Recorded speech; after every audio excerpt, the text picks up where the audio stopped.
Hey, it's a bright fall Sunday morning. This is episode 4 of Seeds of Thought. I want to start today by telling a story of how I got here. And by here, I mean in front of this camera right now. So it's Sunday. I usually record something on Sunday, and I thought, what can I do today? We don't have any specific episode of anything planned. Why don't I make a video about the iPhone SE? The iPhone 10 came out a couple weeks ago, 1 week ago. Has it only been a week? Man, time goes so slowly. The iPhone 10 came out on November 3rd, and I think it's really cool. I went to go see it in the Apple Store. I'll have more details on why I went to go see it in the Apple Store next week on Future Chat. Went to go see the iPhone 10, made me have all kinds of thoughts about my iPhone SE. I thought I could make a video about that. That's a great, fun video. Love talking about technology. It's my favorite thing. One of my favorite things. And then all of a sudden, as I felt many, many times in the last year or so, no, I can't talk about that right now.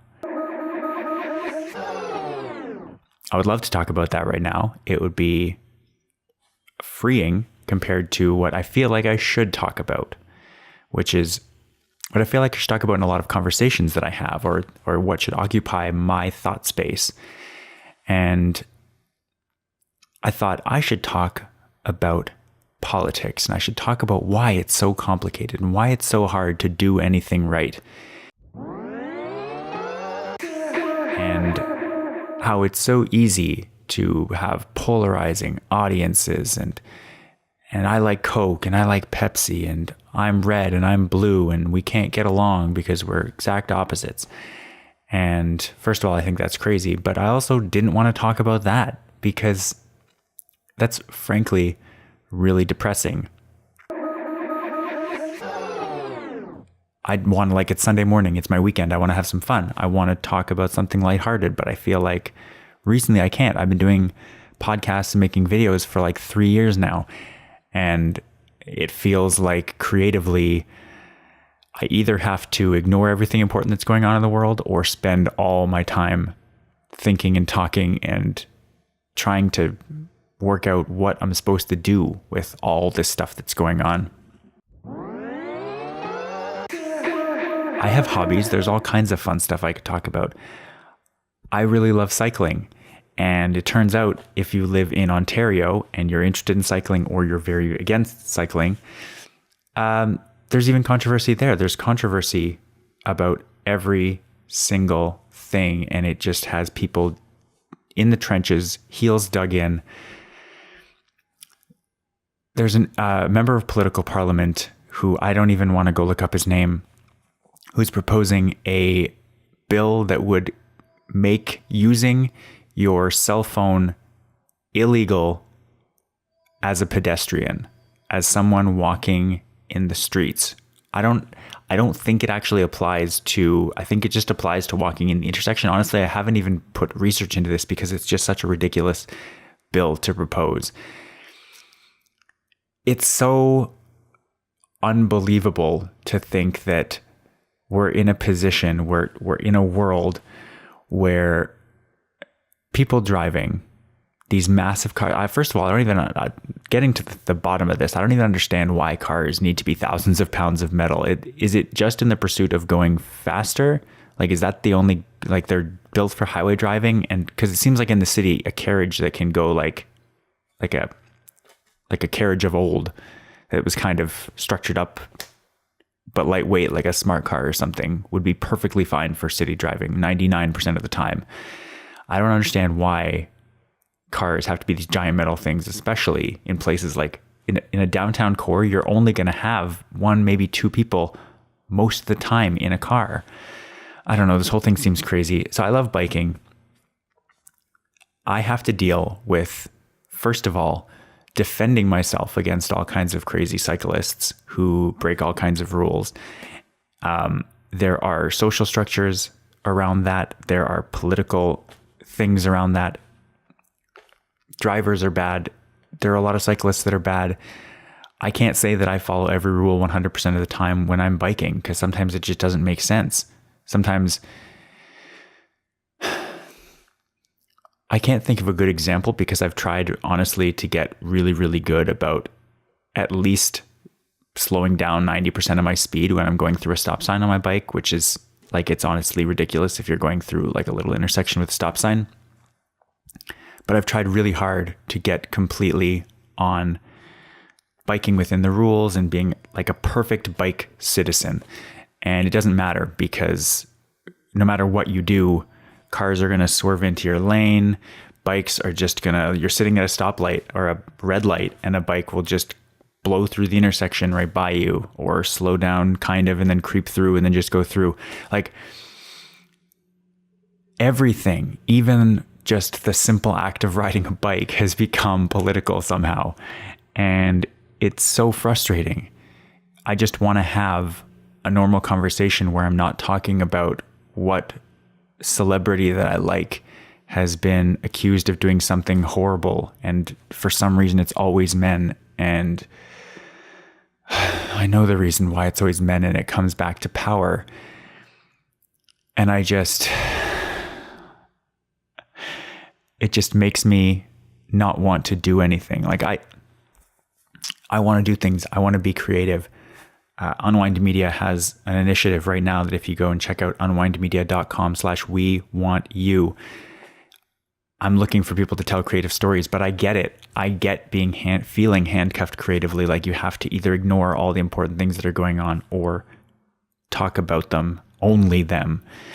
And honestly, like if you watch the local news, you can go through an entire newscast that has no real bad negative stories. And you just think, that's great. And you're wondering, are they not reporting on something that they could be reporting on that's bad? Or are they actually covering everything and we're just like, it's totally fine. The world is good that day.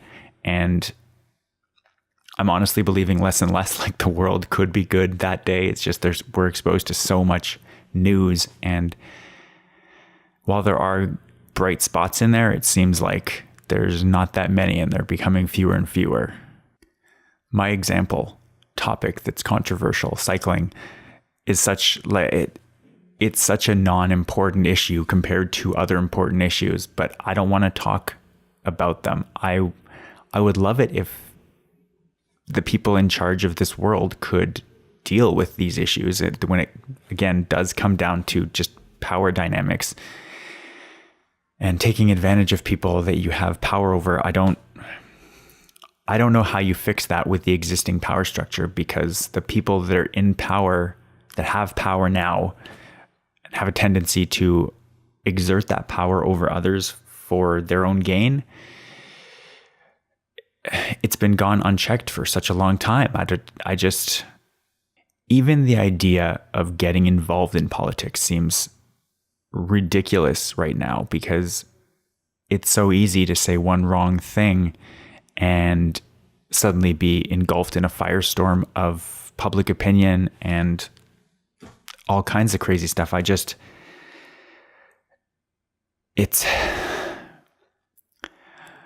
almost want, like, I work in public service, and in government, we talk a lot about evidence-based policy, looking at evidence and then putting forth a policy idea. And I honestly feel like that's something that has to be considered in everyday life. We have to, you can't go off your gut for anything. You shouldn't. And if you do, you're going to have a tendency to miss something. And I don't think the issue here is trying to be politically correct. I honestly don't think that's that big of an issue. It's about respecting other people and about not abusing any power you have over someone. I'm in a unique position in that I am extremely privileged. I would call upper middle class white male, that I'm trying to do my best to help people who deserve better treatment than they get, or who are bullied or harassed or anything. But I feel like my power itself is so limited to be able to actually do that. All I can do at the moment is try to amplify the voices of others, because as far as I'm concerned, I have very minor problems compared to anybody else in the world. There are obviously even things that I've had to go through that I don't even want to talk about. And they just pale in comparison to what a lot of other people that I'm in the age of the internet, in the age of everything being very public, we're all becoming more aware of. I just don't know what to do anymore. I want to help and I want things to change. And I know that I am capable of doing that, but I don't know how best to do it. And honestly, it feels like talking this out with myself and with anybody who's watching this or listening and has still gotten this far is willing to talk about it as well. I honestly, that's all I feel like I can do. I just wanted to talk about my cell phone and how I love technology, because there is so much division in this world right now. And it feels like the opinion that you hold puts you on the right team, and the opinion that is opposite to yours puts people who believe it on the wrong team. It just doesn't seem constructive. I honestly feel like there are people in politics or in whatever situation that I disagree with that I feel that they're wrong, but I don't know that I feel like the people who I'm supposed to agree with are actually right on lots of issues. I know there's lots of issues with power, even if that power aligns with kind of the way you think, or what you think are your morals, or what you think are the best things to do. I'm prepared to be wrong about almost anything. If somebody isn't being hurt by something, if you can do something and not hurt anyone by doing it, then honestly, it seems like go for it. But you should really probably think about what you're doing before doing something and seeing if it hurts anybody else, if there's anybody else around you that would be affected negatively by it. And if that's the case, maybe don't do that thing. It doesn't seem like it has to be a lot more complicated than that. Obviously, if you don't start from that base assumption and you build a society on it, you might have some problems down the road. But I honestly feel like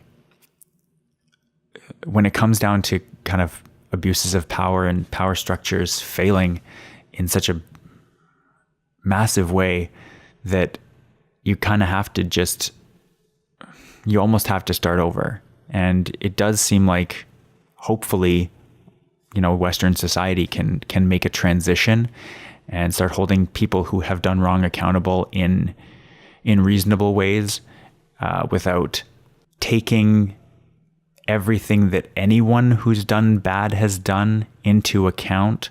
I think it's important that if somebody has done something bad, that we hold them accountable relative to what they've actually done. And obviously that's a pendulum that's going to swing back and forth, but it feels like right now we're at a point where, for instance, being accused of any kind of harassment is grounds for having anything your life's work has meant be completely torn apart. And I don't think that's necessarily right. I think that people can do wrong in their lives and can still atone for it and join society and be productive again. But I honestly do feel like there needs to be some consequences for those actions, and the people who are doing all kinds of these bad things, like just recently Louis C.K., Kevin Spacey in the last week or two. These allegations have come out, and honestly, it's really hard to overlook evidence. And obviously, they're not being convicted of anything right now, and courts will decide kind of legally what needs to be done. But I don't think that people who make mistakes, even if they are repeated over years, I don't think it means that for the rest of their lives that nothing they can do means anything. But I do think that what anybody does obviously needs repercussions and needs consequences. And so far, many of those people, and this is just the beginning, but many of those people still haven't come out. And I don't know I don't know how that's going to turn out in the next few years, if it's going to take decades. I don't know. But I don't think making mistakes in life means that you are not worth anything. But at the same time, power just can't keep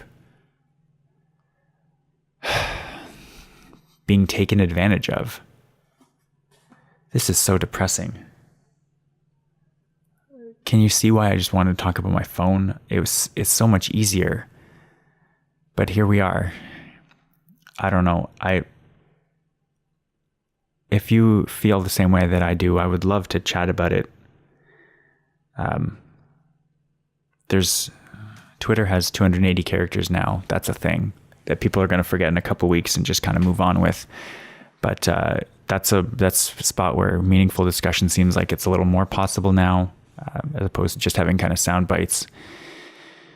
If you feel like chatting about these things and, I don't know, you want to just have a reasonable discussion about it without getting into political infighting or Coke versus Pepsi wars. I just want to have reasonable discussions again about fun things and not feel like I'm either ignoring really important stuff or just stuck having no fun with anything. Anyways, that's it for this episode. This has been very helpful to me, very introspective. I look forward to future episodes not being so bleak, but it just feels like I had to, maybe I won't even publish this, but I probably will. And honestly, if I can end on a hopeful note, I do think we're kind of hitting bottom as society right now. I think we're kind of exposing the worst parts of who we are. And I think it's important to confront those things. I think it's meaningful that we are confronting them. And it seems like society structures have been held up by some kind of weird understructures that we weren't really, at least I wasn't really aware of. You hear things, but who knows what to believe. And it feels like maybe things are going to change for the better, but I think it's going to be a while still. I don't know if we actually hit rock bottom, but I know we're getting there. It feels that way anyways. All right. Thanks for listening. Talk to you guys next time, hopefully with better news. The door, then you have magic.